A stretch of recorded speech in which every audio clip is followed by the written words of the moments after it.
The price of her brother's life was her soul. That was the bargain young Clara made with the devil who wore the uniform of the occupying army.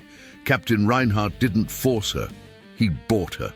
And the price was a wedding ring. Today, at her wedding, every person in the church looked at her as a traitor, but no one knew the real secret. With each day she spent beside her husband enemy, she moved further from her family, further from the resistance, and closer to a man she was supposed to hate. She was the perfect enemy's wife, but how long could she keep pretending? And how long could she resist the truth of her feelings? This is the story of an impossible choice, a forbidden love, and a sacrifice that would haunt everyone involved for the rest of their lives. If you want to hear more stories about the devastating choices people made during wartime, stories about love and betrayal, and the impossible situations that war creates, subscribe to this channel. You won't believe how this ends. To understand how Clara arrived at that altar, we need to go back 6 months when the occupation reached the small town of Millau in southern France in September 1942. Life changed overnight. The shops were empty, fear hung in the air, and the grey uniform of the occupying army was omnipresent. German soldiers patrolled the streets that had once been peaceful, and French families quickly learned to lower their eyes and keep silent when the occupiers passed. The town that had been known for its vibrant markets and squares full of laughter became a place of whispers and locked doors, and a constant fear that permeated every aspect of daily life. Clara Beaumont was 23 years old when the occupation began. She was known in the town as a strong and capable young woman, someone who had taken on responsibilities beyond her years after her father died 2 years earlier. She cared for her mother, Marguerite Beaumont, who was gravely ill with tuberculosis and needed expensive medicines that were difficult to find even before the war, and that were now practically impossible to obtain under occupation. Clara also cared for her younger brother Etienne, who was 19 years old and filled with youthful rage against the occupiers, a rage that would lead him to do dangerous things without fully considering the consequences. The Beaumont family lived in a small but dignified house near the center of Millau, a house that had belonged to the family for 3 generations. The money Clara earned sewing for the few families who could still afford to pay barely covered basic food, and the medicines her mother needed cost more than Clara could earn in a month. Marguerite's condition was deteriorating steadily, and Clara lived with the constant fear that her mother would die because she could not afford to save her. Etienne had become involved with the local resistance almost immediately after the occupation began. He distributed pamphlets, helped hide supplies for the underground, and participated in acts of sabotage. Clara begged him repeatedly to stop, to think about what would happen to her and their mother if he was caught. But Etienne dismissed her concerns and continued his activities with increasing recklessness. The first time Clara saw Captain Reinhardt was not romantic. He was the officer responsible for overseeing her street, a man feared and known for his efficiency and rigor. He arrived in Millau in October 1942, and he quickly established a reputation as someone who did his job thoroughly, but without unnecessary cruelty. Reinhardt was 32 years old, a career military officer who believed in order and discipline. He was not a Nazi ideologue. He was a professional soldier doing a job. Clara first encountered Reinhardt when he came to inspect her street, checking identification papers. She had been carrying water from the public well, and when Reinhardt stopped her, she looked him directly in the eyes with an expression that showed no fear, only weary defiance. That moment lodged in Reinhardt's mind. There was something about this young French woman who refused to be cowed that struck him as remarkable. He found himself watching for her on his patrols, noting when she came and went from her house, observing that she was clearly struggling but maintaining her dignity. Over the following weeks, Reinhardt engineered reasons to speak with Clara. He would happen to be on her street when she was coming or going. Clara answered politely, but with no warmth. treating him exactly as what he was, an enemy occupier. But Reinhardt persisted, and gradually Clara began to notice things about him that complicated her simple hatred. He was unfailingly polite, never threatened, spoke to her as if she were an equal. When he saw her struggling to carry heavy loads, he would assign soldiers to help her. In November 1942, Etienne's activities with the resistance escalated. He participated in an operation to sabotage a German supply truck. The operation was successful, but several resistance members were identified and arrested. Etienne escaped capture, but his name appeared on a list of suspects. Reinhardt himself came to Clara's house late one evening, alone, to warn her that her brother was in danger. He told her directly that Etienne was wanted for sabotage and that arrests would be made within days. When Clara asked why he was warning her instead of arresting Etienne, Reinhardt's answer was devastating. "Because I have watched you for 2 months, and I cannot stand to see you suffer." That night, Clara confronted Etienne about his resistance activities. He was proud and unrepentant, refused to consider stopping or going into hiding. The argument was bitter, and it ended with Etienne storming out and Clara understanding that her brother was going to get himself killed and would probably get her and their mother killed in the process. The situation deteriorated rapidly. Marguerite's health worsened dramatically. She began coughing blood, a sign that her tuberculosis was entering its final stages. Clara tried desperately to find medicine, but the occupation had created shortages of everything. She watched her mother dying by degrees, helpless to do anything, while also living in constant fear that Etienne would be discovered. It was in this state of absolute desperation that Reinhardt came to her house again, this time with a proposal that would change everything. He arrived late in the evening, alone, and asked to speak with Clara privately. They stood in the small kitchen of the Beaumont house, and Reinhardt was direct. He said, "I know everything. I know about your mother's illness. I know about your brother's activities. I know that you are drowning in circumstances beyond your control, and I want to offer you a solution." Reinhardt laid it out with precision. He would ensure that Marguerite received the best medical care available, would personally provide the medicines she needed. He would make sure that Etienne's name disappeared from the wanted lists, would provide false documentation to protect him. He would guarantee that the Beaumont family would never want for food or necessities. In exchange for all of this, he wanted one thing. He wanted Clara to marry him.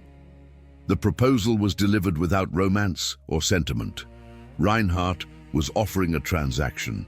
He gave Clara 24 hours to decide, and then he left. Clara spent that night weighing impossible options. If she refused, her mother would die within weeks, and Etienne would be executed.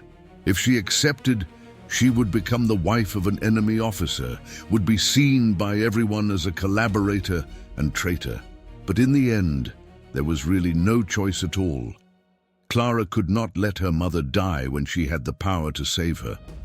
When Reinhardt returned the next evening, Clara told him that she would marry him. Reinhardt accepted with a slight nod and began immediately to make arrangements. Within a week, Marguerite was being treated by a German military doctor.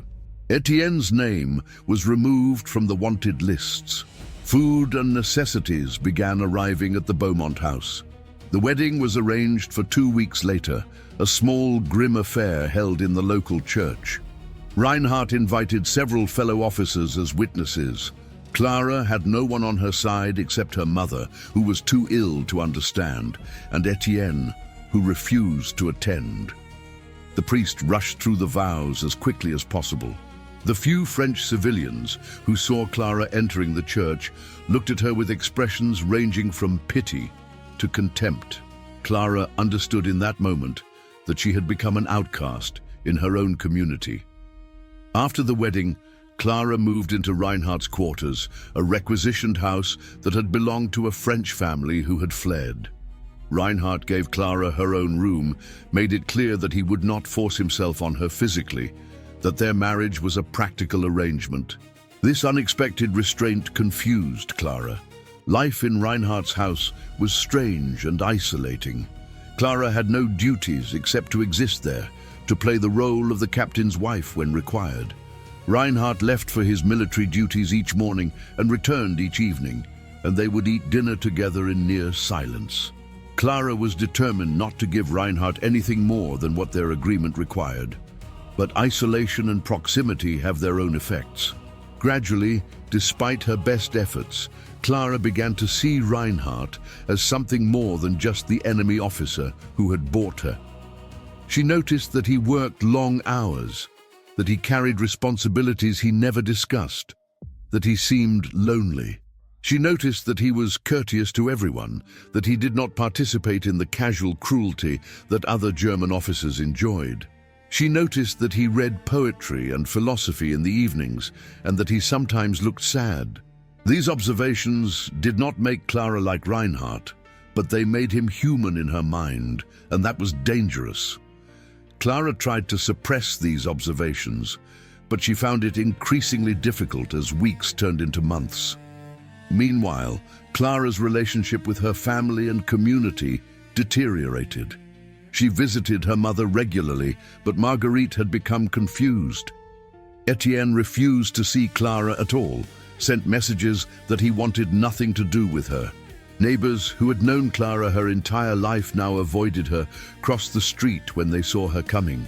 The isolation was crushing. Reinhardt noticed her isolation and began making small efforts to ease it. He arranged for Clara to receive letters from former friends. He gave her access to books. He began talking to her about things other than occupation business, sharing stories about his childhood in Bavaria. These conversations were Clara's first glimpse into Reinhardt as a person, and she found herself reluctantly interested. The turning point came in March 1943, 5 months after their marriage, when Marguerite died. Clara had been preparing herself for the inevitable, but when it happened, she was devastated. She had made this terrible bargain partly to save her mother, and now her mother was dead anyway, and the sacrifice felt hollow. Clara broke down completely, and Reinhardt found her in that state and did something unexpected. He sat with her, said nothing, just remained present while she grieved. When she exhausted herself and fell asleep, he carried her to her room with a gentleness that surprised them both. After Marguerite's death, something shifted between Clara and Reinhardt. The formality began to crack. They began talking more openly, sharing actual thoughts and feelings. Reinhardt told Clara about his moral conflicts, about how he was increasingly troubled by what his service required. Clara told Reinhardt about her guilt over her mother's death, about her estrangement from Etienne, about how she felt suspended between two worlds. These conversations created an intimacy that was more dangerous than physical intimacy, because they were based on genuine understanding. Clara found herself looking forward to Reinhardt's return from work each day, found herself wanting to talk with him. She recognized that she was developing feelings for him, real feelings, and this recognition filled her with horror, because loving the enemy was the ultimate betrayal. Reinhardt was falling in love with Clara in ways he had not anticipated. He had wanted her initially as a possession, but living with Clara, talking with her, watching her navigate her impossible situation with dignity, had transformed his want into something deeper. He was truly in love with her, and this love made him vulnerable because it created conflicts between his duty and his desires. Clara had made her choice, and now she would have to live with it. But what she didn't know yet was that living with Captain Reinhardt would be far more complicated than she had imagined, and that the man she married to save her family would become someone she could neither hate nor love without destroying herself. If you're wondering how Clara survived this impossible situation and what happened when her two worlds collided, keep watching. The story is about to get even more complicated. The situation reached a crisis point in June 1943, 9 months after their marriage, when Reinhardt received orders to participate in a major operation against the local resistance. German intelligence had identified a resistance cell operating in and around Millau, and Reinhardt's unit was assigned to arrest the members. The operation was scheduled for June 15th, and Reinhardt learned that one of the primary targets was Etienne Beaumont, Clara's brother. Reinhardt faced an impossible choice. His duty required him to participate in the operation and arrest Etienne. Failure to do so would be treason and would result in Reinhardt's own execution. But arresting Etienne would destroy Clara, would be the ultimate betrayal of the woman he loved. Reinhardt agonized over this decision for days, trying to find a third option, but no such option existed. On June 12th, 3 days before the planned operation, Reinhardt made a decision. He came home early and found Clara in the garden. He told her directly that he needed to speak with her about something urgent. He explained the situation with bluntness. He told Clara that there would be an operation on June 15th, that Etienne had been identified as a target, that arrests would be made and resistance members would be executed. He told Clara that he was telling her this information even though doing so was treason. Clara asked what Reinhardt was going to do, and Reinhardt's answer revealed the depth of his transformation. He said that he could not arrest Etienne himself, that he would rather face court-martial and execution than do that to her. He said he would report himself sick on the day of the operation. He asked only that Clara help Etienne escape. This confession forced Clara to confront feelings she had been trying to suppress. Reinhardt was willing to commit treason for her, was willing to face execution rather than hurt her. Clara looked at this man who had bought her like property, but who was now offering to destroy himself to protect someone she loved. And she understood that what she felt for him was actually love, real and genuine and impossible.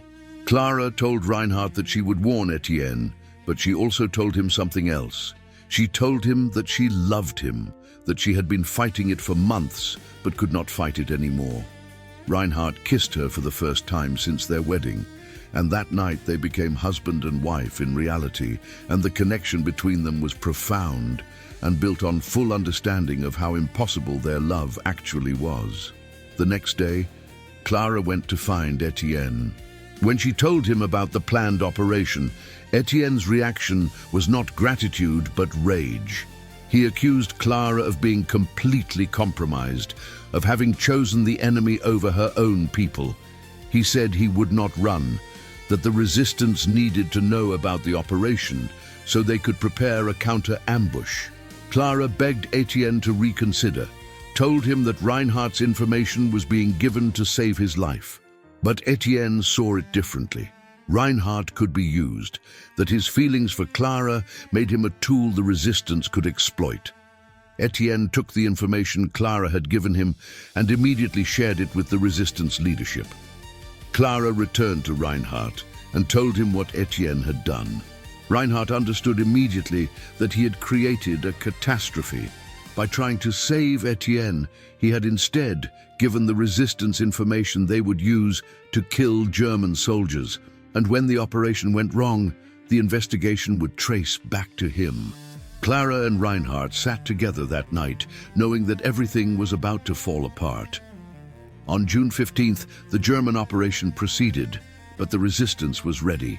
When German soldiers arrived at the suspected safe house, they were met with gunfire and explosives that killed 4 soldiers. The resistance members escaped, and Etienne was among them. The German command immediately launched an investigation. It quickly focused on Reinhardt, who had reported himself sick on the day of the operation. Reinhardt was arrested on June 18th and charged with providing intelligence to the resistance. Clara tried to intervene, confessed that she had been the one who warned the resistance, but her confession was dismissed as a lie meant to protect her husband. The evidence against Reinhardt was circumstantial but compelling. Reinhardt's court-martial was swift. He was found guilty of treason and sentenced to death by firing squad. The sentence would be carried out immediately. Clara was allowed to see him during his final hour. Reinhardt told Clara that he did not regret what he had done, that choosing her over his duty was the only moral decision he had made in years, that dying for love was better than living for a cause he no longer believed in. Clara told Reinhardt that she loved him, that the months they had spent together had been the only real happiness she had known since the war began. They held each other during those final minutes, and when the guards came to take Reinhardt to the execution yard, the last thing he said to Clara was that she should not blame herself, that some love is worth dying for, even when it changes nothing. Reinhardt was executed by firing squad on June 19, 1943, at age 33. His body was buried in an unmarked grave. Clara was not allowed to attend the execution or to claim his body.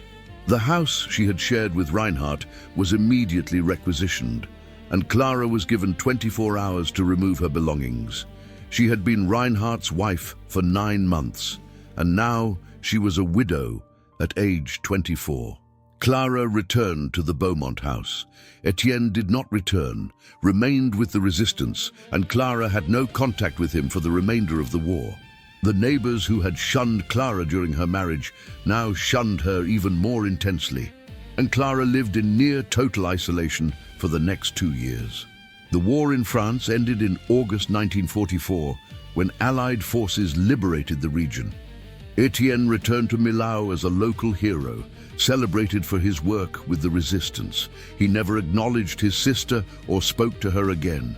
He told people that his sister had died during the occupation, and he lived the rest of his life pretending Clara did not exist, unable to forgive her even though her actions had saved his life. Clara lived in Millau until 1950. Then she left, unable to continue in a place where she would always be remembered as the woman who married the enemy. She moved to Paris, where no one knew her history, and she lived quietly, working as a seamstress and maintaining no close relationships. She never married again, never spoke about Reinhardt to anyone, carried the memory of their impossible love in private silence. She died in 1987 at age 68, and in her belongings, her landlord found a small box containing Reinhardt's letters and the wedding ring he had given her, items she had kept hidden for 44 years. Reinhardt's family in Bavaria never learned the true circumstances of his death. They were told only that he had been executed for treason, and his name was struck from family records. His younger brother, who survived the war, spent years trying to understand what had happened.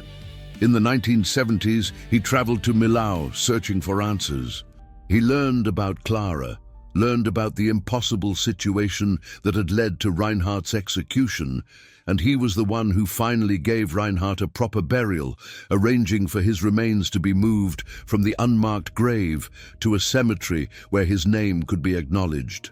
The story of Clara and Reinhardt is a reminder that war does not create simple categories of good and evil, that people can make impossible choices that are simultaneously brave and destructive, that love can exist in the most unlikely places and can exact terrible prices from everyone it touches. Clara saved her family through her marriage to Reinhardt, but the cost was her community, her brother, and ultimately the man she came to love. Reinhardt chose love over duty and died for that choice, and his sacrifice changed nothing about the war, except that it proved that even in the midst of systemic evil, individual human beings can still make moral choices, even when those choices destroy them. The question of whether Clara was right to marry Reinhardt, whether Reinhardt was right to betray his duty, whether their love was real or just a product of impossible circumstances, has no clear answer. What is clear is that they were both trapped in a situation not of their making, that they both tried to do right by their own moral compasses, even when those compasses pointed in contradictory directions, and that they both paid terrible prices for attempting to be human in circumstances that demanded they be something less than human. Their story is not about heroes or villains, but about two people trying to survive and to love in a world that punished both survival and love. And the tragedy is not that they failed, but that success was never actually possible.